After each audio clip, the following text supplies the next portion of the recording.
আসসালামু আলাইকুম সুপ্রিয় শিক্ষার্থীরা। তো তোমরা ইতিমধ্যেই মেডিকেল পরীক্ষা দিয়ে ফেলেছো এবং সবাই অধীর আগ্রহে বসে আছো যে কখন তোমরা কোশ্চেনটা দেখতে পারবে নিজেরা বাসায় বসে এবং কখন তোমরা সলভটা পাবে। তো সেই অপেক্ষার পালা আসলে তোমাদের শেষ হয়ে গিয়েছে। আমরা ইতিমধ্যেই কোশ্চেনটা হাতে পেয়ে গিয়েছি এবং তোমাদের জন্য সলভও রেডি করে ফেলেছি। তো যতটা ছোট ক্লাসে সম্ভব আমরা রসায়ন ক্লাসটা রসায়নের সলভ ক্লাসটা আমরা আজকে দেখিয়ে দিব ইনশাল্লাহ। তো চলো বেশি কথা না বলে শুরু করা যাক। তো প্রথমেই যে শুষ্ক কারক ও নিরোধক পদার্থ উভয় হিসেবে ক্রিয়া সম্পাদন করে কে কে? শুষ্ক কারক ও নিরোধক। ঠিক আছে, শুষ্ক কারক ও নিরোধক। তো মনে রাখতে হবে শুষ্ক মানে কি, যে ড্রাই করে, এবং নিরোধক মানে কি, যে নিভায় ফেলায়। তো এটা কোনটা হবে? এটা হবে যে একেবারে চোখ বুঝে ফসফরাস পেন্টাঅক্সাইড। ঠিক আছে, P2O5। ঠিক আছে, আচ্ছা। তো আমরা নেক্সট স্লাইডে চলে যাই যে ল্যাবরেটরি। এটা কোথা থেকে আসছে? ল্যাবরেটরির নিরাপদ ব্যবহার থেকে আসছে। তো আমরা বিগত বছরে যখন কোশ্চেন সলভ করেছিলাম তখন দেখছিলাম যে 2টা কোশ্চেন কিন্তু ল্যাবরেটরি থেকে আসছে। তো এটা আমরা ধরেই নিয়েছিলাম যে ল্যাবরেটরি থেকে কিন্তু অনেক ল্যাবরেটরি চ্যাপ্টারটা আমরা অনেক বেশি ফোকাস দিয়ে পড়ার কথা বলেছিলাম বারবার। ঠিক আছে, তো এখান থেকে চলে আসছে যে ল্যাবরেটরিতে ব্যবহৃত সালফিউরিক অ্যাসিড পরিবেশের উপর প্রভাবক সমূহের অন্যতম হলো কি, যে ল্যাবরেটরিতে যে সালফিউরিক অ্যাসিড যে ব্যবহার হয় এটার প্রভাব পরিবেশে কি কি আছে। তো এটার প্রথমটাই যে দেখো মাটির খনিজ উপাদান সমূহের ক্ষয়, সেকেন্ড বায়ু দূষণ, থার্ড মাটির অণুজীবের ধ্বংস, ফোর্থ উদ্ভিদের অতিজন্ম। তো এটার উত্তর হবে কি মাটির অণুজীবের ধ্বংস। মাটির অণুজীবের ধ্বংস, মাটির অণুজীবের ধ্বংস। ঠিক আছে, পরেরটা যে সকল পরমাণুর ভর সংখ্যা একই কিন্তু পারমাণবিক সংখ্যা ভিন্ন। তো যদি ভর সংখ্যা একই হয়, একই মানে আইসো, একই মানে আইসো, আর যেহেতু ভর দ্যাট মিন্স আমরা ওইটাকে মনে রাখি বার দ্বারা। তো এর অ্যান্সার কোনটা হবে? আইসো বার। ঠিক আছে, এটার অ্যান্সার কোনটা হবে? আইসো বার। আচ্ছা, তো পরের কোশ্চেনটা কম্পোজিট কণিকার উদাহরণ কোনটা? তো এটা মনে রাখবা যে পরমাণুর স্থায়ী মূল কণিকা ছিল কি কি? ইলেকট্রন, প্রোটন, নিউট্রন, এই তিনটা স্থায়ী। ঠিক আছে, কম্পোজিট কি কি ছিল? ডিউটেরন, ডিউটেরন, আরেকটা কি ছিল? ডিউটেরন আর আলফা কণা। ঠিক আছে, কম্পোজিট কণিকা কি কি ছিল? ডিউটেরন এবং আলফা। আর বাকিগুলো সবই ছিল কি তোমার অস্থায়ী মূল কণিকা। তাহলে দেখো কম্পোজিট কণিকার মধ্যে কি ডিউটেরন চলে আসছে না? দ্যাট মিন্স এটার এইখানে কি অপশন আছে? কোয়ার্ক তো হবে না, লেপটন তো হবে না, ইলেকট্রন তো হবে না, ইলেকট্রন তো স্থায়ী। দ্যাট মিন্স এটা কি ডিউটেরন। ঠিক আছে, আচ্ছা। তো এরপরের কোশ্চেনটা জীবাণুনাশক হিসেবে, জীবাণুনাশক হিসেবে ব্যবহৃত অতি বেগুনি রশ্মির তরঙ্গ দৈর্ঘ্য হলো কত? ঠিক আছে, এটা আসছে কোথা থেকে? দেখো এটা কিন্তু মোস্ট ইম্পর্টেন্ট একটা চ্যাপ্টার, সেটা গুণগত রসায়ন থেকে আসছে। এবং গুণগত রসায়ন ওইখানে 7টা থেকে 8টা তোমার ছকের মতো ছিল যে কোন তরঙ্গ দৈর্ঘ্যের রশ্মিটা কোনটা তোমার মানে কি কাজ করে। ঠিক আছে, তো ওই মধ্যে একটা ছিল যে জীবাণুনাশক হিসেবে। তো জীবাণুনাশক হিসেবে কোন তরঙ্গ দৈর্ঘ্যটা লাগে? এটা এত বেশিটা মানে 230 থেকে 265, মনে রাখবে জীবাণুনাশকের ক্ষেত্রে এত কাছাকাছিটা হয় না। ঠিক আছে, 230 থেকে 80 এত বড়টাও হয় না, আর 200 থেকে 400 বললাম তো এত বড়টা হবেই না। দ্যাট মিন্স মাঝারি আকারের কোনটা আছে? 240 থেকে 280। দ্যাট মিন্স কি এইটাই কি জীবাণুনাশক হিসেবে ব্যবহৃত হয়। পরের কোশ্চেন যেটা, সেটা বায়ুতে সর্বাধিক ঘনত্বে বিরাজমান নিষ্ক্রিয় গ্যাস হলো কোনটা? এটা তো সবাই জানো যে আর্গন। ঠিক আছে, এটা সবাই জানো, এটার পরিমাণ কত আর্গন। রেডন, নিয়ন, হিলিয়াম এটা কিছুই হবে না। ওকে, এরপরে মনোপ্রোটিক অ্যাসিডের উদাহরণ হলো কোনটা? মনোপ্রোটিক অ্যাসিডের উদাহরণ হলো কোনটা? এটা কিন্তু একেবারে ইজি একটা কোশ্চেন দিছে। সেটা গিয়ে তোমার ফসফরিক অ্যাসিড। সেটা কোনটা? তোমার ফসফরিক অ্যাসিড। আচ্ছা, পরে যেটা সেটা ধনাত্মক প্রভাবক হিসেবে ব্যবহৃত হয় কোনটা? এটা একেবারে ইজি, ওই প্রভাবক থেকে আসছে। তো ধনাত্মক প্রভাবক মানেই আমরা মনে করি যে ম্যাঙ্গানিজ। ধনাত্মক প্রভাবক মানেই আমরা মনে করি কোনটা? ম্যাঙ্গানিজ। তাহলে এটা কোনটা হবে ভাইয়া? ম্যাঙ্গানিজ ডাইঅক্সাইড হবে। এটা কোনটা হবে? Manganese dioxide. পরের কোশ্চেন যেটা, সেটা রাসায়নিক বিক্রিয়ায় পরমাণুতে যে পরিবর্তন ঘটে, যে পরিবর্তন মানে এখানে যার পরিবর্তন বোঝাচ্ছে। ঠিক আছে, যে পরিবর্তন মানে কি এখানে যার পরিবর্তন বোঝাচ্ছে। কোশ্চেন থেকে বুঝতে হবে কার পরিবর্তন ঘটে। রাসায়নিক বিক্রিয়ায় কিসের চেঞ্জ ঘটে বলো তো? ইলেকট্রনের আদান প্রদান। দ্যাট মিন্স কি ইলেকট্রনের সংখ্যায় কি তোমার চেঞ্জ হবে, ইলেকট্রনের সংখ্যায় তোমার চেঞ্জ হবে। আচ্ছা, প্রাইমারি বায়ু দূষক অনেকগুলো ছিল, যেগুলো শেষে 2 থাকে ম্যাক্সিমাম নাম্বার অফ ক্ষেত্রে, সেইগুলোই হচ্ছে কি প্রাইমারি বায়ু দূষক। যেমন হচ্ছে carbon die oxide, sulphur die oxide, ঠিক আছে। তো এরপর হচ্ছে অক্সিজেন, এগুলো সব কি প্রাইমারি। এখন অক্সিজেনের শেষে আবার 3 যেটা, সেটা হচ্ছে ওজন। ওজনটাও কি ছিল প্রাইমারি বায়ু দূষক। তাহলে দেখো চারটার মধ্যে একটা কি তোমার হচ্ছে কার্বন ডাই অক্সাইড আর সালফার ডাই অক্সাইড, ঠিক আছে। তো সালফার ডাই অক্সাইড কি এখানে অপশনে আছে না, 100% কি সালফার ডাই অক্সাইড আছে, এগুলো একটাও কি হবে না, ঠিক আছে। সালফার ডাই অক্সাইড, তারপরে হচ্ছে যে নাইট্রিক অ্যাসিড, সালফিউরিক অ্যাসিড, এগুলো হবে না। আচ্ছা, এরপর হচ্ছে পৃথিবীর ওজোন স্তর ক্ষয়, ওজোন স্তরে ক্ষয় হলে তার পরিণতিতে ঘটতে পারে কি, ওজোন স্তর যদি ক্ষয় হয়ে যায় দ্যাট মিন্স কি সূর্যের অতি বেগুনি রশ্মিটা আমাদের দেহে চলে আসবে। আমাদের দেহে কোথায় আসবে, আগে ত্বকে আসবে। ত্বক মানে কি, কিসের ক্যান্সার হবে বলতো, ত্বকের ক্যান্সার হবে, ঠিক আছে। খাদ্যনালী ক্যান্সার তো হবে না, আগে তো ত্বকে আসতে হবে। অস্থিসন্ধির ব্যথাও হবে না, আগে ত্বকে যাবে। হৃদরোগ তো হবে না, আগে ত্বকে যাবে। দ্যাট মিন্স কি ত্বকের ক্যান্সার হবে কি তোমার হচ্ছে পৃথিবীর ওজোন স্তর যদি ক্ষয় হয়ে যায় তাহলে হচ্ছে তোমার কি হবে, ত্বকের ক্যান্সার হবে। পরের যেটা সেটা হচ্ছে মারাত্মক দাহ্য পদার্থ। কোটা মারাত্মক দাহ্য পদার্থ মানে কি, যেটা সহজে জ্বলে ওঠে। এলপিজি সিলিন্ডারের উপরে তোমরা যে বাসাবাড়িতে সিলিন্ডার দাও, ওইখানে কি এরকম একটা ফ্লেমেবল একটা জিনিস থাকে, ঠিক আছে। আমি ছবি আঁকতে পারি না ভালো, তো ফ্লেমেবল জিনিস থাকে। তো ফ্লেমেবল জিনিসটা মানেই হচ্ছে ওটা অতিরিক্ত দাহ্য, ঠিক আছে। তো বেরিয়াম ক্লোরাইড কখনো দেখছো এটা জলে বেশি, তো এটা তো কখনোই হবে না। লিনডেন, এটা তো কখনোই হবে না, যেই নাম শোনোই নেই কোনোদিন সেই নাম তো কখনোই হবে না। অ্যামোনিয়া গ্যাস, ধর এটা কখনো দাহ্য পদার্থ হয়। তাহলে বাকি থাকে কি বলতো, এলপিজি, যেটা বাসা বাড়িতে তোমরা ইউজ করো, ঠিক আছে। তাহলে এলপিজি হবে কি মারাত্মক দাহ্য পদার্থ।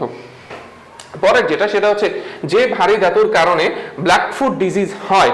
ব্ল্যাক ফুট ডিজিজ, ওই যে ছোপ ছোপ ছোপ ছোপ ছোপ ছোপ, এটা তো আমরা হচ্ছে চিত্রই দেখে ফেলাইছিলাম, ওই যে পরিবেশ রসায়ন থেকে আসছে, পরিবেশ রসায়নে যে ভারী ধাতুর ব্যবহার, ঠিক আছে। তো আর্সেনিক হবে।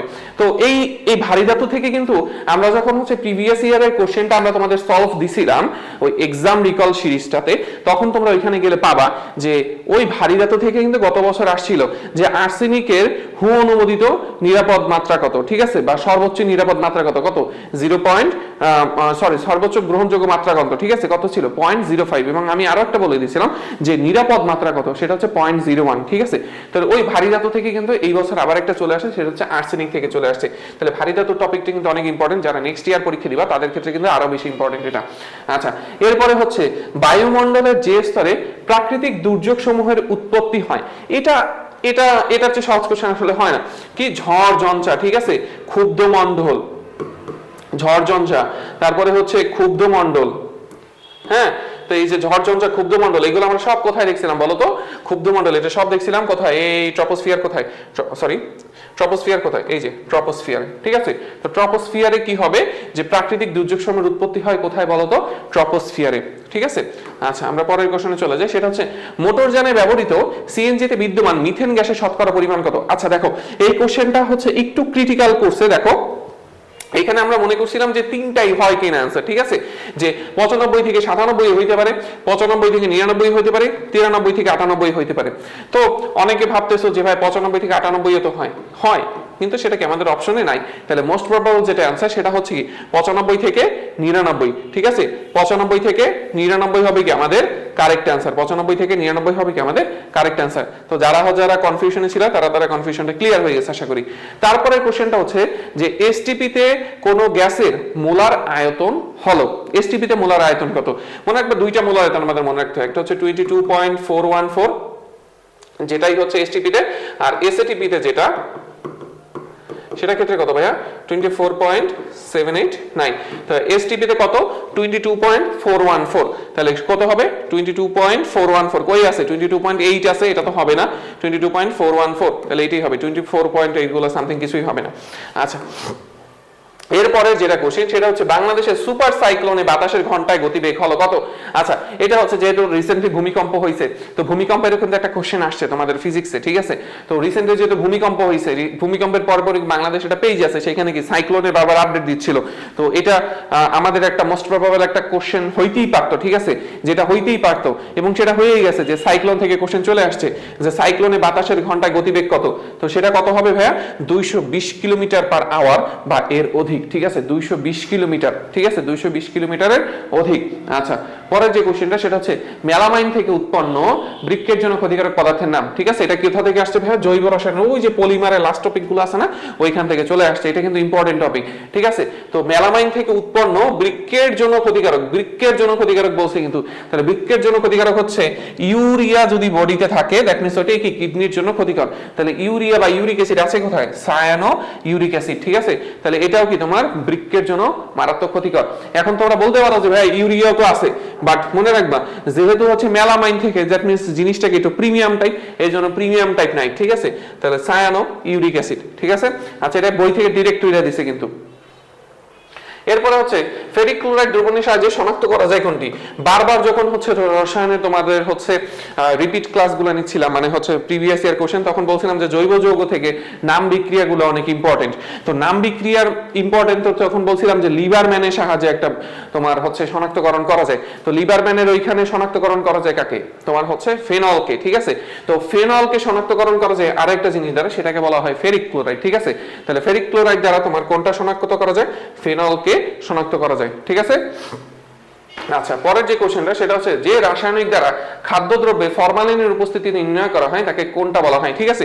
এইটা অনেক ইম্পর্টেন্ট এবং এটা কিন্তু তোমার হচ্ছে যখন বইটই দাগাই দেওয়া হয়, তারপরে হচ্ছে মেডিকেলে ই করা হয়, এই কোশ্চেনে তোমার বারবার আসে, ঠিক আছে। এবং এটাও কিন্তু কি ওই যে জৈব যৌগ থেকে দিয়ে দেওয়া হয়েছে। তো এটা কোনটা? 2,4-ডাইনাইট্রোফিনাইল হাইড্রোজেন, ঠিক আছে 2,4-ডাইনাইট্রোফিনাইল হাইড্রোজেন। তো এটার সাহায্যে কি করা যায়? ফরমালিনের উপস্থিতি নির্ণয় করা যায়। আচ্ছা, পরে যে কোশ্চেনটা সেটা হচ্ছে যে বিক্রিয়া দ্বারা সাদৃশ্যপূর্ণ উচ্চতর অ্যালকেন উৎপন্ন করা হয় তার নাম কি, ঠিক আছে। সাদৃশ্যপূর্ণ উচ্চতর অ্যালকেন, ঠিক আছে। তো উচ্চতর অ্যালকেন মানে কি? যে কার্বন সংখ্যা যা ছিল তার চেয়ে আরো বাইরে গেছে, কার্বন সংখ্যা যা ছিল তার চেয়ে আরো বাইরে গেছে। তো বারবার বলছিলাম নাম বিক্রিয়াগুলো অনেক ইম্পর্টেন্ট, ঠিক আছে। জৈব যৌগের কি ইম্পর্টেন্ট? নাম বিক্রিয়াগুলো ইম্পর্টেন্ট। তো ওইখান থেকে একটা নাম বিক্রিয়া চলে আসছে, সেটা হচ্ছে উৎস বিক্রিয়া। উৎস বিক্রিয়া দ্বারা কি তোমার কার্বন শিকল বাড়ানো হয়, ঠিক আছে, কার্বন শিকল বাড়ানো হয়। তাহলে উচ্চতর অ্যালকেন তৈরি করা যায় কোনটা দ্বারা? উৎস বিক্রিয়া দ্বারা। পরের যে কোশ্চেনটা সেটা হচ্ছে 1000 ml 5% nitric acid sodium hydroxide দ্রবণে বিদ্যমান সোডিয়াম হাইড্রোক্সাইডের পরিমাণ হলো কত, ঠিক আছে। এটা একটা ম্যাথ আসছে এবং এটার অ্যান্সার হচ্ছে যে 50 গ্রাম। এটার অ্যান্সার কত ভাইয়া? 50 গ্রাম। এখন আর ম্যাথ করাইলাম না, এটার অ্যান্সার কত? 50 গ্রাম। সেকেন্ড, পরের যে কোশ্চেনটা সেটা হচ্ছে অবস্থাভেদে জারক ও বিজারক হিসেবে। তো অবস্থাভেদে জারক এবং বিজারক হিসেবে অনেকগুলোই কাজ করে, যেমন হচ্ছে আয়রন অক্সাইড,